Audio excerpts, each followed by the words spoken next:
If you've ever played the game of chess, you may recognize this little guy. Well, it's usually a bit littler, but this is the iconic knight.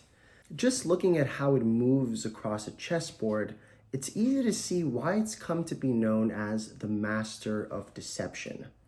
Using its unpredictable maneuvers, you can easily sneak past your enemy's defenses before they even know it. But long before the first game of chess was ever played, there was another cunning wooden horse, the Trojan horse. You see, back then, the ancient Greeks, led by Odysseus, had been at war with the Trojans for nearly 10 years. And it was really frustrating for the Greeks. They were famous for being incredibly strong and strategic, both on land and at sea. But for that decade, they couldn't figure out how to get into the city of Troy, mainly because the city was surrounded by these giant, incredibly strong walls. And the Greeks simply couldn't figure out how to get past them. Odysseus, one night, he was just kind of chilling, thinking about the whole situation, and it dawned on him.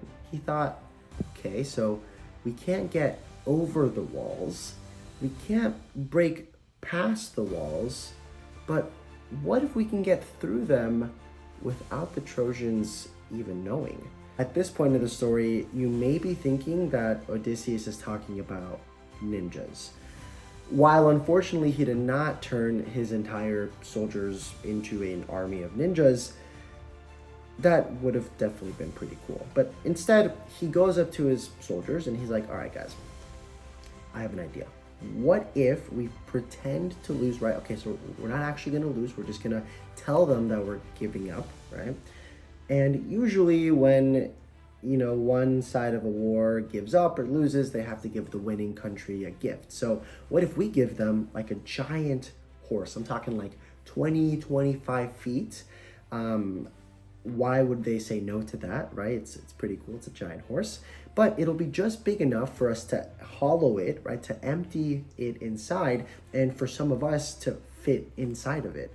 So when they obviously take the horse, they'll bring it into their city, and then before they even know it, bam, we'll pop out. We'll be like, yo, guys, this was just a big prank, and we win now.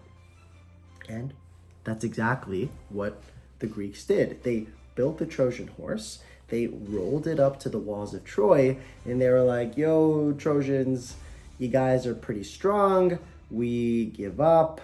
Oh, by the way, there's this giant wooden horse that we have as a present for you. It's totally not filled with soldiers.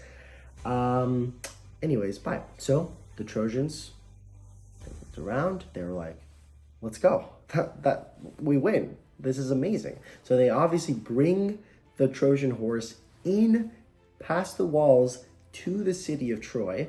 Everyone starts celebrating. It's a big party. I'm sure some people started breakdancing. And eventually, everyone had to go to bed, right? And once everyone was asleep, that's when the Greeks came out of the Trojan horse and said, bam, we told you guys it was a big prank. And well, now we're gonna have to kill everyone and we win. And they did.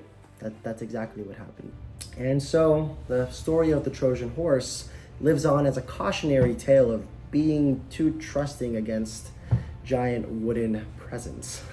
But in all seriousness, even though this legend dates back thousands and thousands of years, it's still very much relevant today. With the internet making almost everything instantly accessible, it's really important to know that when you're on these websites, you may think that you're getting one thing, but may actually be getting something completely different.